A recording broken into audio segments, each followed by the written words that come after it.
और अब आप देख रहे हैं पहाड़ की खबरें। स्वागत करती हूं आपका मैं कंचन डोगरा नेगी। और आइए सबसे पहले आपको बड़ी खबर बताते हैं जो सोर्सेज के हवाले से आ रही है कि प्रधानमंत्री नरेंद्र मोदी अप्रैल के दूसरे हफ्ते में उत्तराखंड के दौरे पर आ सकते हैं। दिल्ली देहरादून एक्सप्रेस वे का उद्घाटन करने के लिए पीएम मोदी का अप्रैल के दूसरे हफ्ते में उत्तराखंड का दौरा हो सकता है।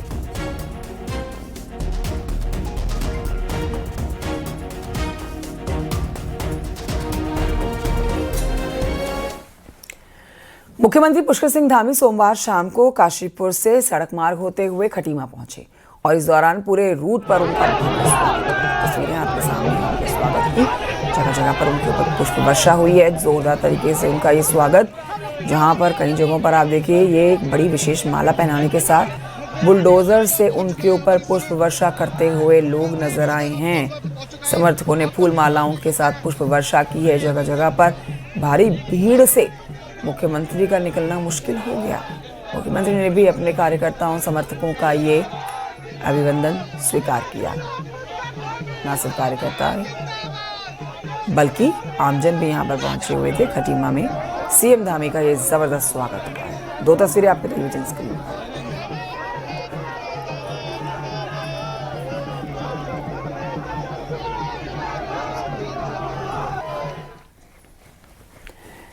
तो देखिए उत्तराखंड में सियासी तपिश अब बढ़ना शुरू हो गई है। बीजेपी ने 2027 के महासमर से पहले अपनी तैयारियां तेज कर दी हैं। पार्टी अब कार्यकर्ताओं को एक्टिव कर रही है। इसकी शुरुआत देहरादून के रायपुर विधानसभा से खुद मुख्यमंत्री धामी ने की है। देखिए रिपोर्ट।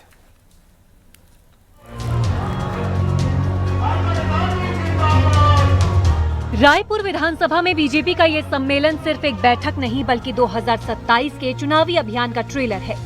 मुख्यमंत्री पुष्कर सिंह धामी ने कार्यक्रम का आगाज किया और साफ कर दिया कि अब पार्टी चुनावी मोड में आ चुकी है। रणनीति के तहत बीजेपी प्रदेश की सभी 70 विधानसभाओं में ऐसे ही सम्मेलन करेगी, जहां बूथ स्तर तक कार्यकर्ताओं को तैयार किया जाएगा। सम्मेलन में सीएम ने सरकार की उपलब्धियों को विस्तार से गिनाया। विकास कार्यों से लेकर योजनाओं तक का पूरा खाका रखा गया। साथ ही कार्यकर्ताओं की मेहनत को भी सराहा गया। मंच से विपक्ष पर भी जमकर सियासी प्रहार हुए। तो हमारे कार्यकर्ता सभी राज्य सरकार की, केंद्र सरकार की जो उपलब्धियां हैं, लाभार्थी योजनाएं हैं, उनके काम हैं, उन सबको और सरल बनाने के लिए लगातार काम करेंगे। और हम नीचे तक जो हमारी इकाई है पन्ना प्रमुख, वहां तक पहुंचेंगे। आज रायपुर विधानसभा के ऐसे ही प्रमुख कार्यकर्ताओं के साथ, प्रमुख पदाधिकारियों के साथ यहाँ पर संवाद हुआ है और बड़ा जोश सभी के अंदर है। घर घर तक, गांव-गांव तक जाएंगे, इतनी सारी उपलब्धियां हैं। कैबिनेट मंत्री सुबोध उनियाल ने भी कांग्रेस पर तीखा वार करते हुए हाल ही कांग्रेस में हुई ज्वाइनिंग पर कहा कि फ्यूज बल्ब कभी जला नहीं करते हैं। दिल्ली में जिस तरह से कार्यक्रम करके भ्रमित करने का प्रयास कर रही थी, तो कहीं न कहीं ये लगता है कि इस तरह उनके दिल्ली के नेता भी कई बार कांग्रेस के, मैंने अखबारों में पढ़ने को मुझे मिला कि प्रभारियों के खिलाफ भी कांग्रेस के नेताओं के बयान थे कि आते नहीं है, दिल्ली बैठ के निर्णय लेते हैं। तो इसी तरह दिल्ली में ज्वाइनिंग हुई है, यही मुख्यमंत्री का कहना था।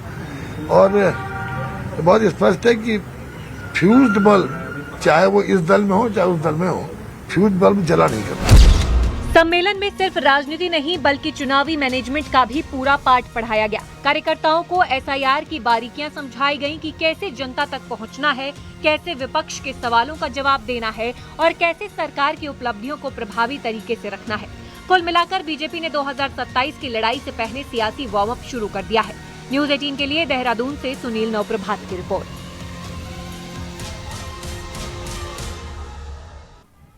उधर रायपुर में आयोजित कार्यकर्ता सम्मेलन सीएम धामी ने इसमें शिरकत की है और इस दौरान सीएम ने दिल्ली में हुई कांग्रेस ज्वाइनिंग कार्यक्रम पर कहा कि उनके पदाधिकारी अब दिल्ली से देहरादून आने तक को तैयार नहीं हैं और ज्वाइन करने वालों को फैब्रिकेटेड तरीके से बीजेपी का बताया जा रहा है। फैब्रिकेटेड तरीके से बीजेपी का बताया जा रहा है उन्हें, जबकि कोई भी बीजेपी से जुड़ा हुआ नहीं है और हमने अपनी पार्टी में हाउसफुल का बोर्ड लगा दिया है। सुनिए मुख्यमंत्री पुष्कर सिंह धामी को। वो मैं सोच रहा दिल्ली में कोई कार्यक्रम हो रहा है, कौन से दिग्गज है, यहाँ हो ही नहीं रहा है। उनकी प्रभारी थी या पता नहीं जो उनकी पदाधिकारी है, वो देहरादून आने में भी उनको तकलीफ होती है। देहरादून में नहीं आ रहे, वो दिल्ली बुला रहे हैं।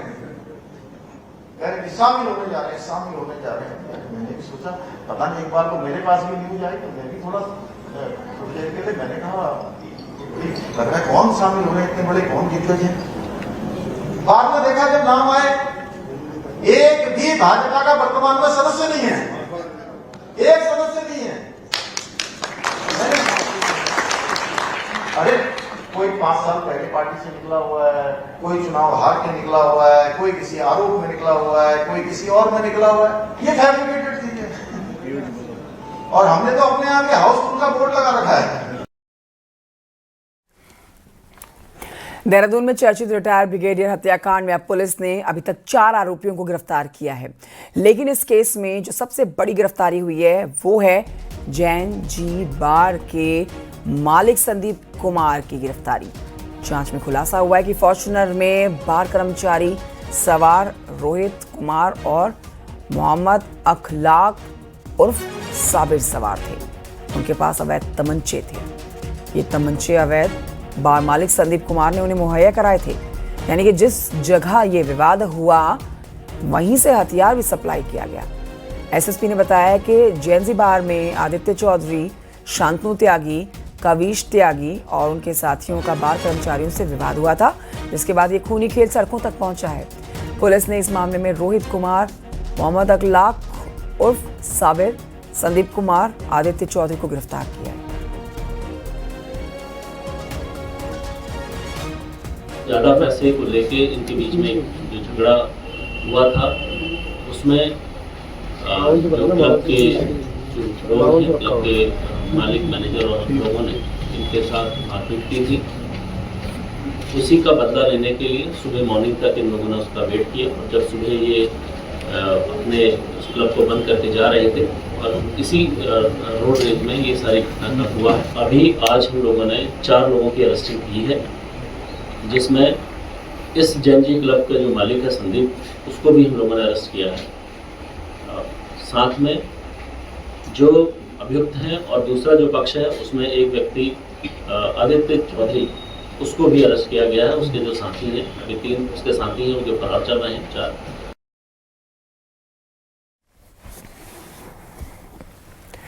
उधर देहरादून में रिटायर्ड ब्रिगेडियर की हत्या ने राजधानी की नाइट लाइफ पर बड़े सवाल खड़े कर दिए हैं। बताया जा रहा है कि मामूली से विवाद ने गोलीकांड का रूप लिया और अब सवाल सिर्फ अपराधियों पर नहीं बल्कि नाइट क्लब कल्चर और पुलिस की भूमिका पर उठ रहा है।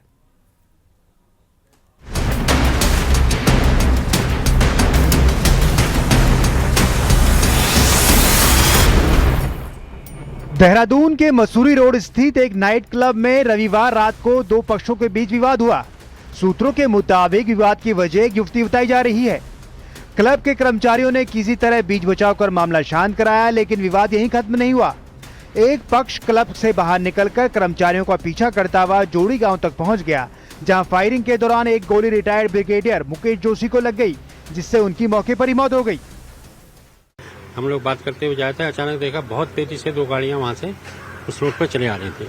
तो हम लोग सहम गए और हम सहम के एकदम से साइड में कूदे, जहाँ पे नाली सड़क के किनारे पे, और इतने में एक बहुत जोर की आवाज़ सुनाई भी, गोली की, पटाखे की तरह बहुत तेज आवाज़ थी। और वो गोली लगने से वो गोली सीधे ब्रिगेडियर जोशी के सीने पर लगी और जैसे ही उनके सीने में वो एकदम से एकदम गिर गए, तो हम दोनों उनको संभालने लग गए और गाड़ी स्पीड से निकल गई। तो देखा कि 2 गाड़ी बहुत रफ्तार से आ रही है, वो ऐसी रफ्तार थी जैसे कि स्पीड वंदे भारत चल रही है।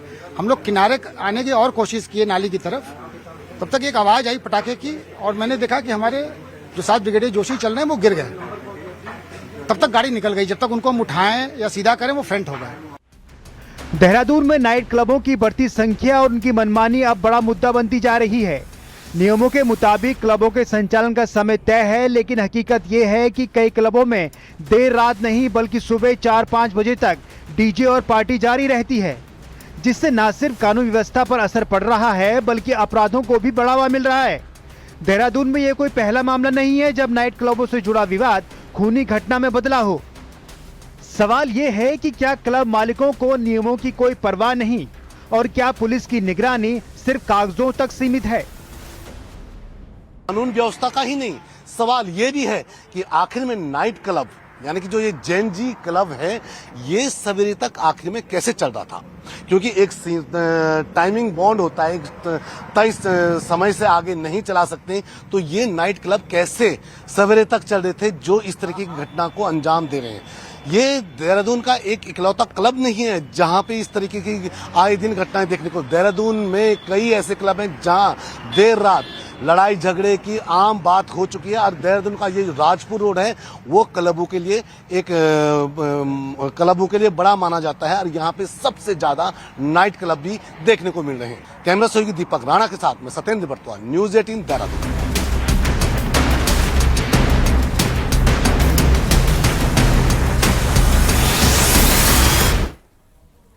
उधर एसटीएफ और साइबर क्राइम टीम ने हरिद्वार से एक ऐसे गिरोह का खुलासा किया है जो साइबर अपराधियों को बैंक अकाउंट उपलब्ध कराता था। जी हां, ये गिरोह भोले भाले लोगों के नाम पर फर्जी खाते खुलवाकर उन्हें ठगी के लिए इस्तेमाल करता था। इस कार्रवाई में 3 आरोपियों को गिरफ्तार किया गया है।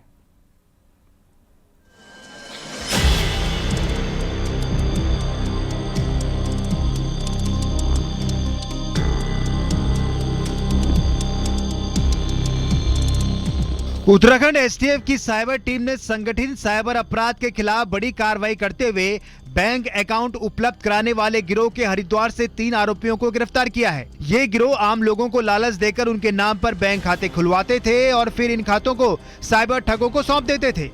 इन खातों में देश भर के पीड़ितों से ठगे गए लाखों रुपए का लेन देन होता था, जिसके बाद आरोपियों को मोटा कमीशन मिलता था। किसी को 10-15 हज़ार 20 हज़ार का लालच देके उसका एक आधार कार्ड बनवाते हैं। आधार कार्ड बनवाएंगे, साइमल्टेनियसली एक किराए पे कमरा लेंगे, बड़ा सा गोडाउन लेंगे, उसमें खाली गत्ते रख के जीएसटीएन नंबर लेंगे बाकायदा, फिर बैंक में जाके कॉरपोरेट अकाउंट खुलवाएंगे जिसकी लिमिट अराउंड 5 करोड़ से 6 करोड़ है। वो अकाउंट लेने के बाद वो सारी किट उस आदमी से ले लेते हैं जिसको ये 10,000 15,000 रुपये देते हैं, उससे सारी किट ले लेंगे। किट में इसका सिम कार्ड भी होगा, एटीएम, चेकबुक, सारी चीज़ें होंगी, पासबुक एंड ऑल।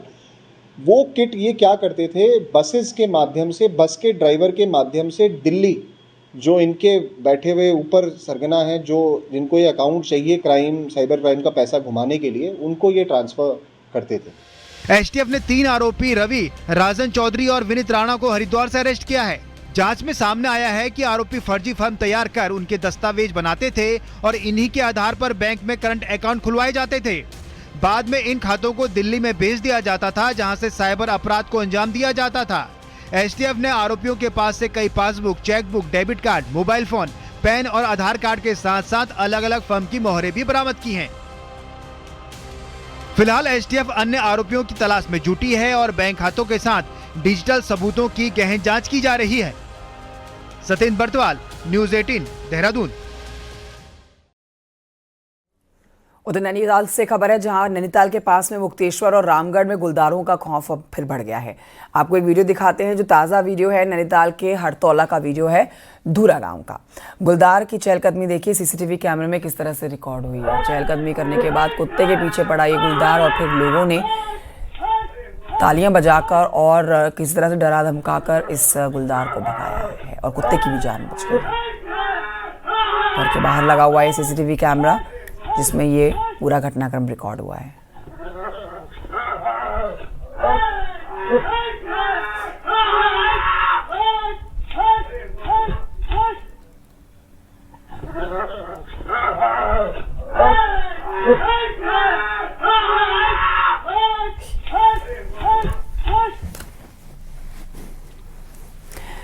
खबर हरिद्वार से अगली, जहां पर शिवालिक नगर इलाके में उस वक्त अफरा तफरी मच गई जब मेडिकल स्टोर के अंदर अचानक से सांप निकल आया। सांप को देखते ही दुकानदार और ग्राहक जान बचाकर बाहर की ओर भागे। ये देखिए तस्वीरें आप देखेंगे, सांप जो कि बेहद खतरनाक है और इसे वन विभाग की टीम ने सुरक्षित रेस्क्यू करके जंगल में छोड़ा है।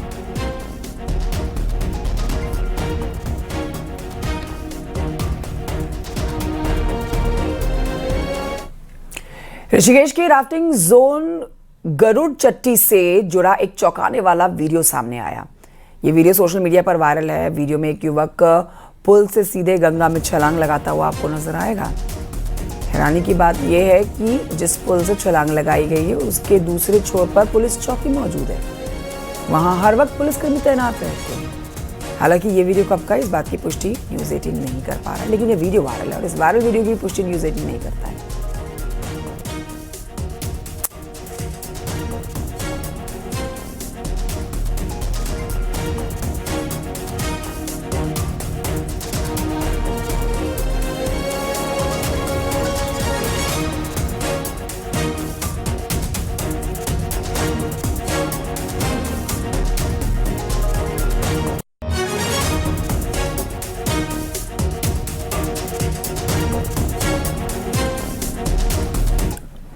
उधर हल्द्वानी की लाल कुआं से एक ऐसी सनसनीखेज घटना सामने आई है, वीडियो वायरल हुआ है जो मानसिक तनाव में आए एक युवक का है जिसने जहर खाकर आत्महत्या की है।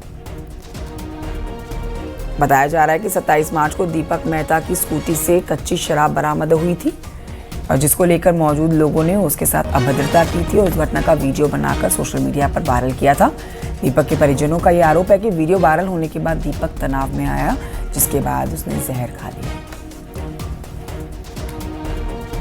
वो महिलाओं ने पकड़ा था शाम के समय पे, तो जो भी पुड़िया मिली उसके बाद इससे बोला जा, उसके बाद दूसरे दिन 9:00 में पूरे सोशल मीडिया में हर ग्रुप में वीडियो डालने के बाद इसने दूसरे दिन डिसीजन ले लिया कि अब मैं क्या करूं, सारे जगह ऊपर लेवल तक बच्चे पढ़ने वाले हैं, इसके छोटे छोटे 1-2 महीने का लड़का है, इसके जवाबदार कौन रहेगा। ना पुलिस को इनने रिपोर्ट दी, ना वीडियो दी, सोशल मीडिया में बिना पुलिस प्रशासन के कैसे इनने डाली। मैं कहता हूँ मैं इसके लिए न्याय चाहता हूँ, जिसने भी डाली पुलिस प्रशासन सख्त से सख्त कार्रवाई करे सबके ऊपर। रामनगर कॉर्बेट टाइगर रिजर्व में जिप्सी संचालन के लिए हलचल तेज हो गई है। 1 अप्रैल को कॉर्बेट में जिप्सी संचालन के लिए लॉटरी होगी। कुछ निर्धारित परमिट से ज्यादा आवेदन आने के बाद लॉटरी का फैसला लिया गया है, जिस पर जिप्सी संचालकों की नजरें टिकी हुई हैं। हालांकि अब तक आवेदनों का पंजीकरण सही पाए गए, जिसके बाद ओपन कैटेगरी में ईडीसी श्रेणी में शामिल सभी को लॉटरी से ही किया जाएगा। गाइडलाइंस हैं, उसमें ईडीसी के अंदर कोई कैटेगराइजेशन नहीं है, तो उसी की रिगार्डिंग एक मीटिंग थी कि भाई आप जो एक आवेदन है अपना दे सकते हैं और हम आपकी बात जो है आगे तक पहुंचा देंगे इस चीज़ में। बट प्रेजेंटली 2024 की गाइडलाइन के अकॉर्डिंगली हमको लॉटरी करनी पड़ेगी अभी 1 तारीख को, जिसकी हमने डेट निर्धारित की है। अब हमको इसमें लॉटरी तो करा रहे हैं लेकिन निष्पक्ष तरीके से नहीं करा रहे हैं, यानी कि कहीं ना कहीं कॉर्पोरेट प्रशासन ने माननीय उच्च न्यायालय की आदेश की भी अवहेलना की है, जिसको लेकर हम फिर से न्यायालय की शरण लेंगे। और ये जिनको फ़ायदा पहुंचाने के लिए ये काम कर रहे हैं, या तो उन गाड़ियों को ये सरकारी दामाद बना लें और उनको भी क्या कहते हैं उनकी पेंशन मान दें जिनको उन्होंने सेव किया हुआ है। कैंचीधाम के जाम से अब वैली ब्रिज राहत देगा आपको। पर्यटन सीजन तक राती घाट में पुल निर्माण में देरी के चलते अब 68 लाख में 45 मीटर वैली ब्रिज बनाया जा रहा है। इस बाईपास सड़क से कुमाऊं के अल्मोड़ा, पिथौरागढ़ के साथ ही अन्य पर्यटन क्षेत्रों को कैंचीधाम के घंटों जाम से राहत मिल जाएगी। आप जान लीजिए कि तराई के इलाकों में गर्मी ने दस्तक दे दी है और पहाड़ों में पर्यटकों का मूवमेंट साथ होने लगा है। कैंचीधाम में श्रद्धालुओं की भीड़ से पहाड़ आने जाने वाले लोगों को घंटों जाम से परेशानी जो होती थी, अब उससे निजात मिलेगी। नैनीताल डीएम ने कहा है कि बाईपास का निर्माण पूरा हो गया है और पहाड़ के लोगों को मुसीबत अब झेलनी नहीं पड़ेगी। इसके लिए वैली ब्रिज तैयार किया जा रहा है।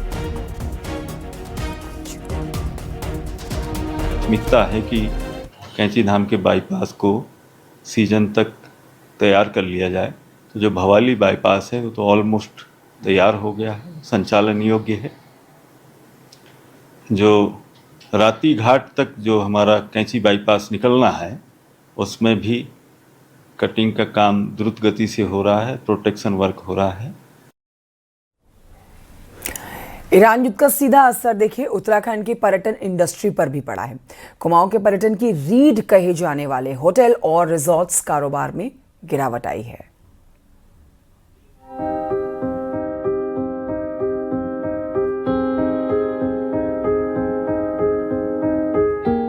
मार्च के महीने में कुमाऊं के बड़े बड़े रिजॉर्ट में ये सुनसानी हैरान करने वाली है। ज्यादातर रिसोर्ट का यही हाल है, इनसे पर्यटक गायब हैं और इसकी सीधी वजह है कमर्शियल गैस की किल्लत। लिहाजा होटल और रिसोर्ट के मेन्यू का स्वाद गायब हो गया है। गेस्टों को स्टे करवा रहे हैं और खाना वगैरह हम लोग उनको प्रोवाइड नहीं करा पा रहे हैं, तो खाने के लिए वो लोग जो है लोकल जो यहाँ पे हमारे ढाबा और जो रेस्टोरेंट है उन्हीं पे जो है वो लोग अपना जो है खा रहे हैं, अपना ब्रेकफास्ट वगैरह वहीं कर रहे हैं। तो ये एक प्रॉब्लम अभी चल रही है क्योंकि कॉमर्शियल सिलेंडर जो है अभी भी हम लोगों को अवेलेबल नहीं हो पा रहा है। हर वर्ष मतलब पैराग्लाइडिंग में मार्च के बाद एक बहुत टूरिस्ट जनसैलाब यहाँ पे आ जाता, उमड़ जाता था, लेकिन इस बार देखने को मिल रहा है क्योंकि ये अप्रैल का महीना स्टार्ट होने वाला है, पर्यटक बिल्कुल यहाँ पे जीरो है। जाहिर है होटल और रिसोर्ट में आने के बाद कोई भी पर्यटक अच्छा खाना चाहता है, लेकिन गैस की कमी से यहाँ खाना पर्यटकों को नहीं मिल रहा और होटल का कारोबार ढीला पड़ गया है। यही नहीं, पर्यटन से जुड़े दूसरे कारोबार जैसे पैराग्लाइडिंग, वाटर स्पोर्ट्स और अन्य चीजों पर भी इसका असर है। हल्द्वानी से न्यूज़ 18 के लिए शैलेंद्र नेगी की रिपोर्ट।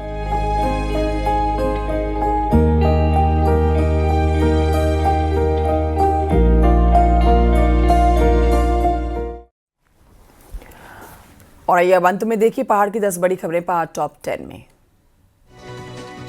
उत्तरकाशी में इन दिनों गैस संकट गहराता जा रहा है। कई जगहों पर गैस सिलेंडर के लिए लंबी लंबी लाइनें सड़कों पर लग रही हैं।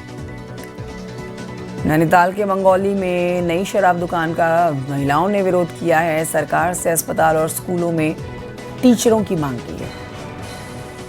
अल्मोड़ा में अतिक्रमण के खिलाफ प्रशासन का बुलडोजर गरजा है।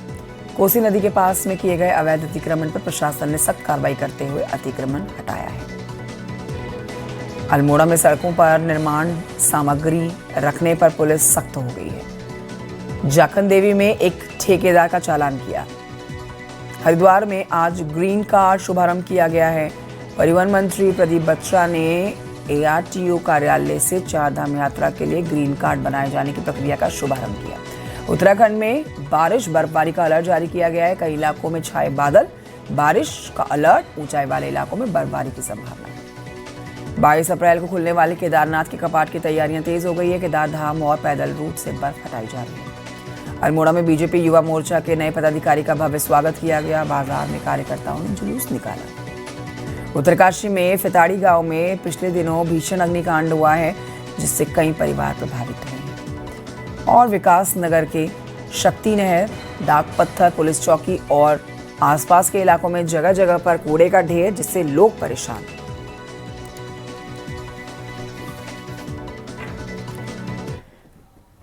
इन्हीं खबरों के साथ एक छोटे से ब्रेक के लिए रुकना होगा। ब्रेक के उस पार आप देखेंगे 8 बजे की स्पेशल खबरें।